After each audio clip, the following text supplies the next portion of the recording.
Soy Fernando Díaz Villanueva, hoy es 23 de agosto de 2016 y esto es La Contracrónica.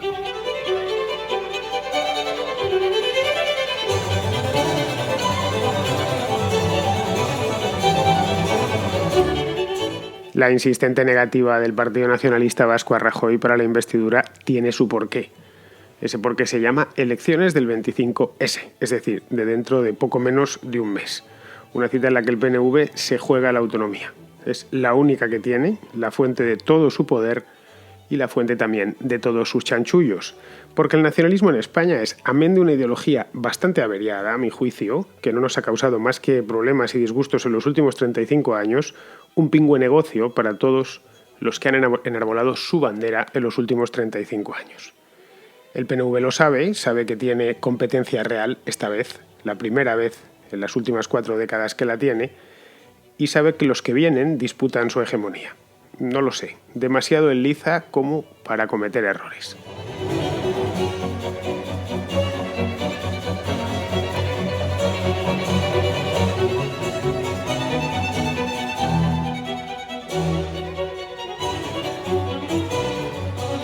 Podría sacarme una encuesta del bolsillo, pero la más reciente que he encontrado es del mes de mayo. Es el focus ese que hace la ETV, todos, no sé, iba a decir todos los meses, pero es que no es todos los meses. El focus ese sale un poco cuando les da la gana. Nada más he podido encontrar una cosita de junio y una cosita de mayo. Bien, la última encuesta como tal sobre las elecciones vascas del 25 de septiembre, encuesta electoral bien hecha, etcétera, es esta del mes de mayo, que no nos sirve de nada. Y más teniendo las elecciones de junio, con voto real, no con intención de voto, a mano. Cierto que no es lo mismo, lo asumo. Es verdad que la gente vota distinto en la autonomía que para las legislativas, para las nacionales. Eso es verdad, es un hecho, no solo pasa en el País Vasco, pasa en prácticamente todas las comunidades autónomas, con alguna excepción contada, pero en el resto, igual que pasa algo parecido en los municipios. La gente tiene un voto municipal, ¿no? Mucha gente tiene un voto municipal, un voto regional y un voto nacional.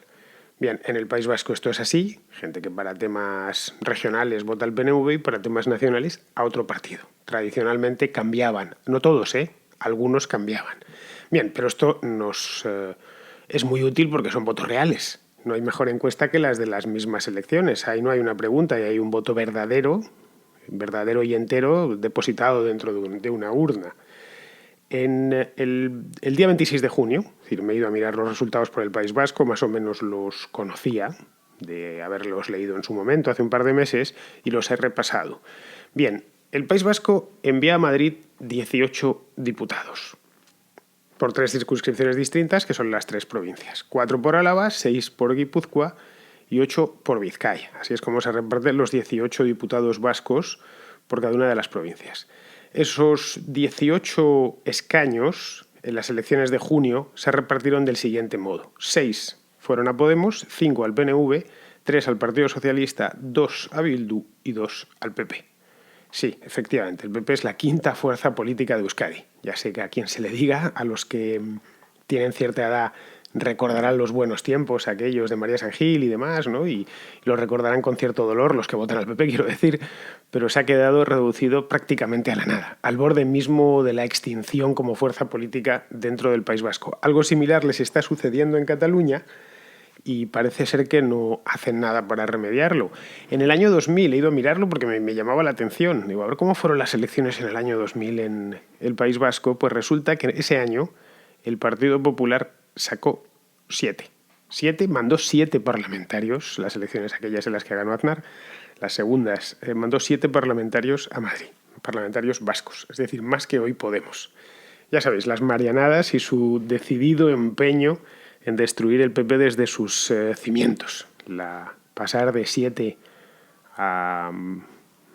escaños a 2 en 15 años, pues la verdad es que tiene mérito. El mérito de haber destruido lo que había sido en su momento la parte más heroica del PP, que era el Partido Popular del País Vasco, y la más ejemplarizante, el partido de Gregorio Ordóñez, de la propia María San Gil, de Miguel Ángel Blanco, etcétera. Pues bien, ha quedado reducido a la nada, y la nada son esos 2 escaños. Pero volviendo a nuestra época, es decir, al año 2016, lo que tenemos es que Podemos es la primera fuerza política del País Vasco en las elecciones nacionales, quiero decir, las legislativas nacionales, y en las últimas elecciones obtuvo el 30% de los votos. ¿vale? 3 de cada 10 votos se fueron a Podemos. El PNV quedó segundo con el 25%.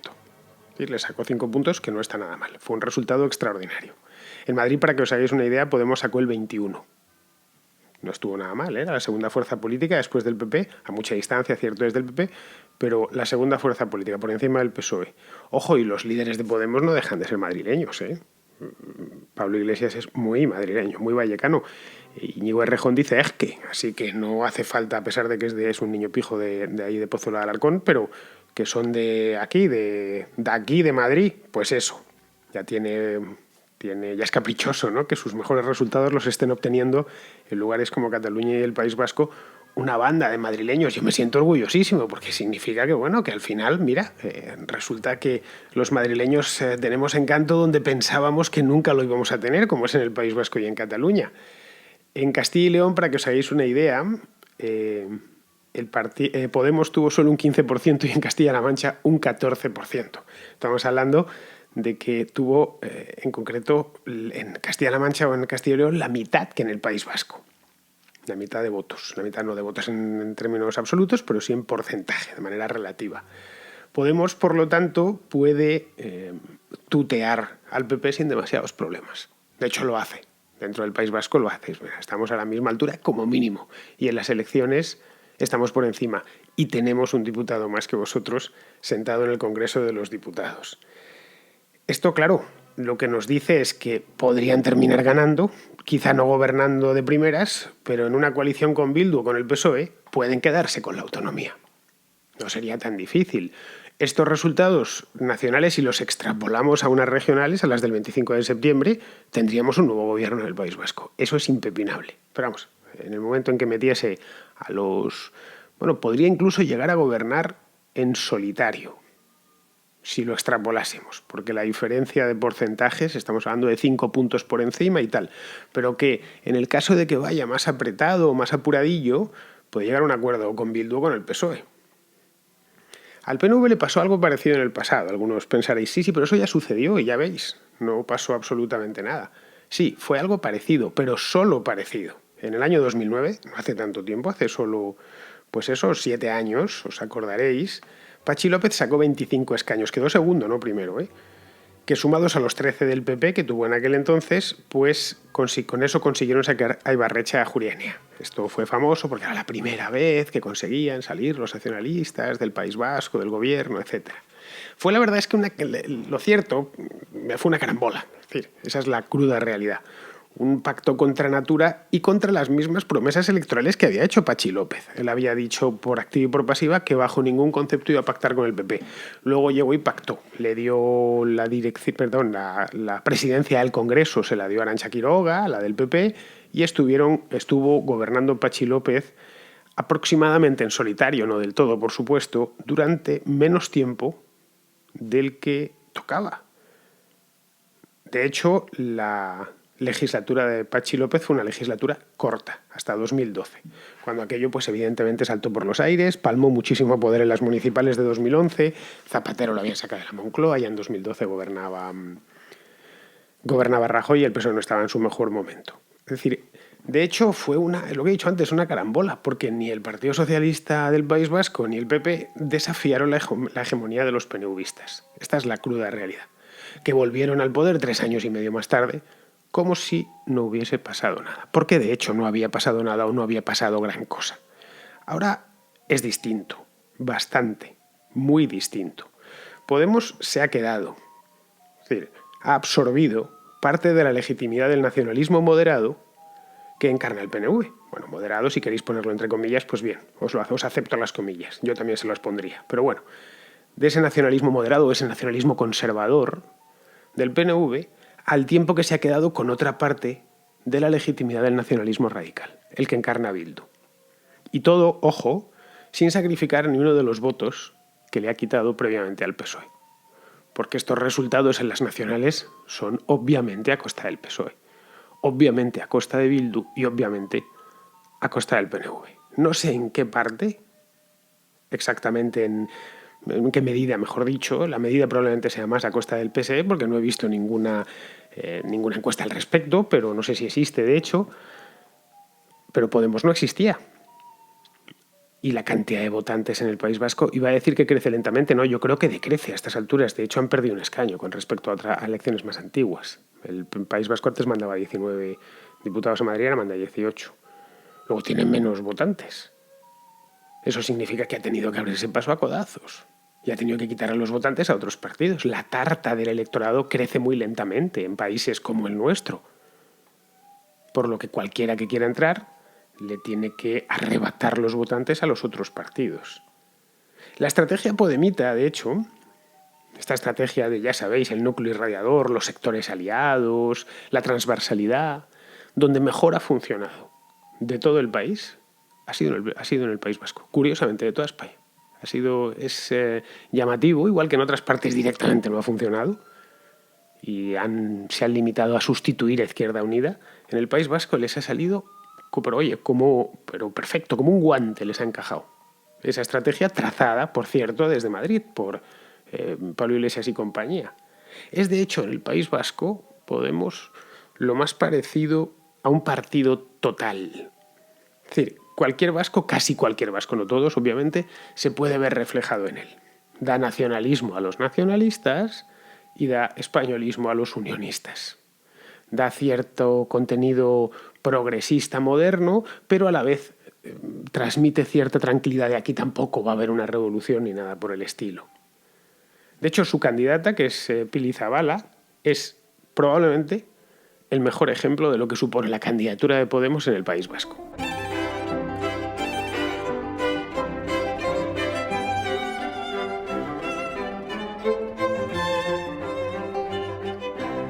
Esta mujer es hermana de José Ignacio Zabala.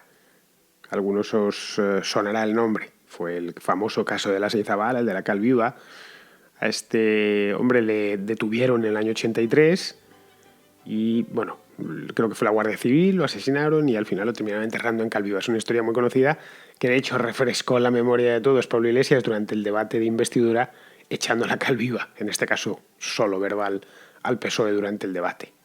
Esto además ha sido una jugada doble. Es decir, os recuerdo que tengo aquí a la hermana, a esta mujer, a Pili Zabala, la tengo de candidata. Yo no conocía de su existencia. Y no conocía porque es que nunca se había dedicado a la política. Esta mujer es dentista y había tenido pues una clínica odontológica y poco más. Entonces ha emergido ahora a la superficie. Claro, una mujer que no tiene experiencia política significa que está limpia.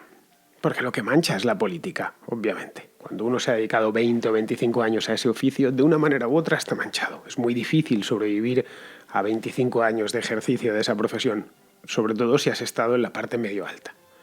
Eso significa también que es como una hoja en blanco, que se puede escribir sobre ella. Se puede crear un candidato y tallarlo conforme al gusto actual, que es básicamente a lo que se han aprestado. Entonces vamos a crear la candidata perfecta. Hace cosa de un mes, sí, debió ser a finales de julio puede ser, o principios de agosto, no me acuerdo bien, leí una entrevista suya en el Diario Vasco. De hecho, la conocí a raíz de esa entrevista. Estaba ojeando un poco los feeds de los periódicos y lo vi y me llamó la atención. Y luego he leído más cosas sobre ella que se han ido publicando ya en la prensa nacional, pero leí aquella entrevista que le estaban haciendo y se me quedaron claras dos cosas. La primera, dijo que ella no era Abertzale, que era ciudadana del mundo, que era europeísta, no sé qué, y ciudadana del mundo. Y segundo, que un tripartito formado por Podemos, Partido Socialista y Bildu le parecía un buen gobierno. Le parecía un buen acuerdo.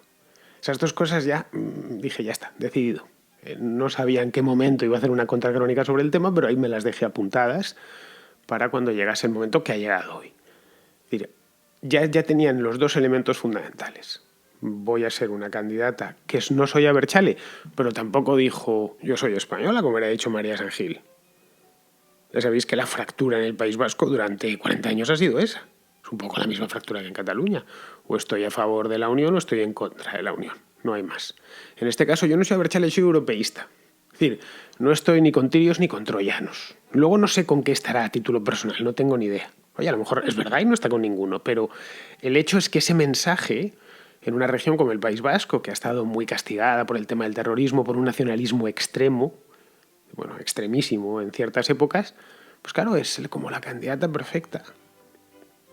No sé, yo os invito a leer esta entrevista. Podéis buscarla. Si buscáis Pili Zabala a Diario Vasco, seguramente os aparezca la entrevista a esta mujer y veréis que no os engaño, que eran estas dos son las ideas fundamentales. Y luego, eso por un lado, yo no entro ya en la disyuntiva español-vasco, soy europeísta y soy ciudadana del mundo, y por otro lado voy a anteponer la ideología o las ideas, en este caso de progreso, de izquierdas, a cualquier otra consideración. Es decir, me parece un buen gobierno, uno formado por Podemos, Partido Socialista y Bildu. No lo sé, yo creo que a buen entendedor. Evidentemente lo que está diciendo, sin decirlo, o lo que estaba diciendo en aquella entrevista, y que, ojo, ha ido repitiendo a lo largo del mes de agosto, es que van a por el PNV. Y Urkullu no es tonto, Urkullu lo sabe. La ve venir de lejos. Claro, ¿qué puede oponer Urkullu o el PNV en general, qué puede oponer ante un envite como este? De una embestida de un partido nuevo, con una candidata limpia, que viene sin marcas, totalmente limpia, porque en este caso cuando ella dice no soy Abertzale, ella está desmarcándose, pero a la vez, bueno, no deja de ser víctima del terrorismo, en este caso del terrorismo del GAL, es hermana de un asesinado por el GAL, es decir, que sí hunde sus raíces en el pasado. Pues claro, ¿qué puede oponer frente a un candidato tan perfecto que puede oponer el PNV? Pues no mucho más que su propia implantación territorial y su inmensa clientela, que es lo que ha hecho del PNV lo que es el PNV. En su contra, claro, tiene el hecho mismo de llevar toda la vida en el gobierno y un puñado de casos de corrupción. Porque, claro, aquí mucho hablar de Gürtel, de Bárcenas, de los ERES, pero en el País Vasco también han robado todo lo que han querido, todo lo que les ha dado la gana durante los últimos años. El fenómeno de la corrupción ha sido un fenómeno español que ha crecido y se ha alimentado de los años de la bonanza económica. Incluso se ha prolongado después. Había mucho dinero en el aire, había demasiado político. Esto se ha visto en todas las comunidades autónomas. Es como una especie de sarampión que espero que haya remitido ya, aunque sea solo por la escasez de dinero y porque hay más vigilancia y porque la gente no está dispuesta a aguantar tanto, que a la primera de cambio pues te las tienes que ver ya con los tribunales o aunque sea ya con la prensa. Pero bueno, no significa esto que estoy diciendo que sea tan inocente que crea que la corrupción ha desaparecido, en absoluto. Mientras haya políticos y haya dinero público y haya boletines oficiales, existirá la corrupción.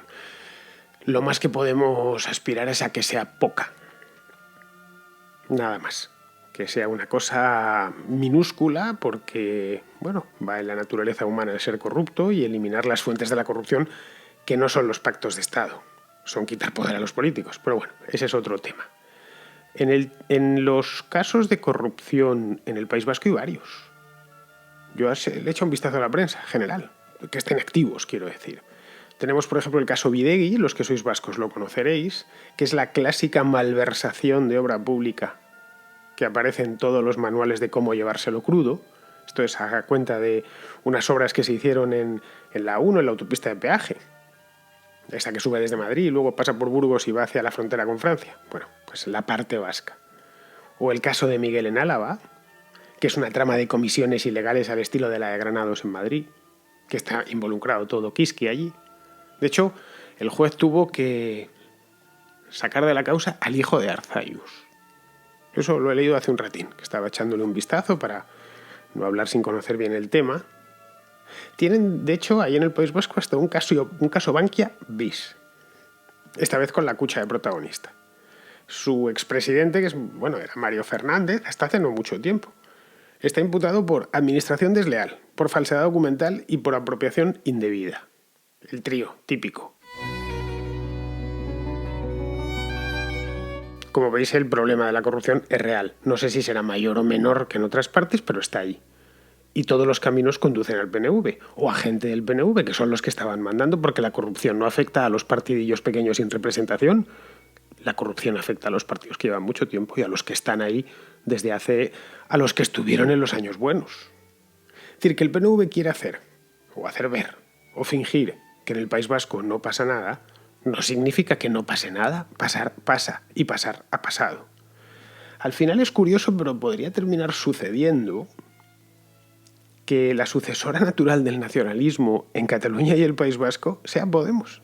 Es curioso porque es donde mejores resultados y mejores perspectivas electorales tienen de todo el país. Al igual que están ya en franca retirada en otras partes, en País Vasco y Cataluña mantienen sus esperanzas. A ver si algún día de esto es lo de Galicia, donde se ve que no tienen tan buenas perspectivas, pero sí en País Vasco y Cataluña.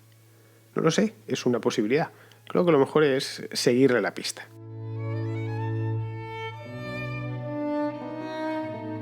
Me manda mi amigo Simón de Pamplona una historia que bien podría ser una noticia mierder o podría ser también un pim pam propuesta, porque a fin de cuentas es una propuesta del Ayuntamiento de Requena a la Generalidad de Cataluña o una propuesta de la Generalidad de Cataluña a la gente de Requena. Os explico. Resulta que la Generalidad tiene una página web donde anuncia productos y cosas de estas. Debe ser una típica web turística, ¿no?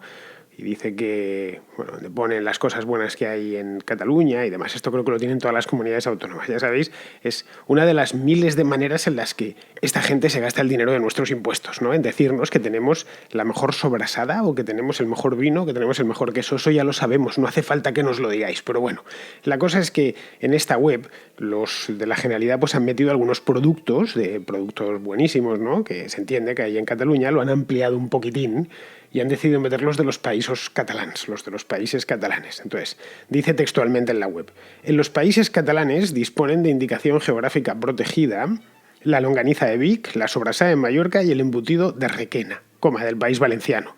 Bueno, pues esto ha hecho que estallase la guerra, que en Requena se lo hayan tomado a cuerno quemado y han escrito para decir que por favor que saquen a Requena de ahí, que no forma parte de los países catalanes.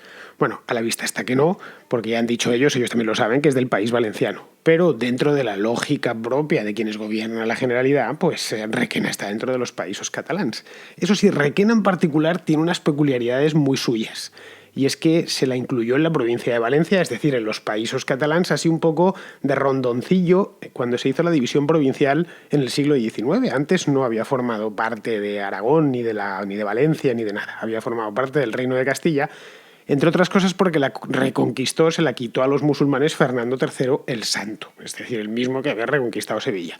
Pero bueno, estas son cosas medievales y demás. La decisión en el siglo XIX de ponerla incorporarla a la provincia de Valencia se debió a que el río Cabriel, donde está cualquiera que vaya de Madrid a Valencia en tren o en coche, podrá ver las hoces del Cabriel. Hay un embalse, el de Contreras, y dijeron, allí para los vecinos de Requena les pilla muy lejos Cuenca y además el viaje es muy accidentado, mejor casi que estén en Valencia. Esa fue la razón.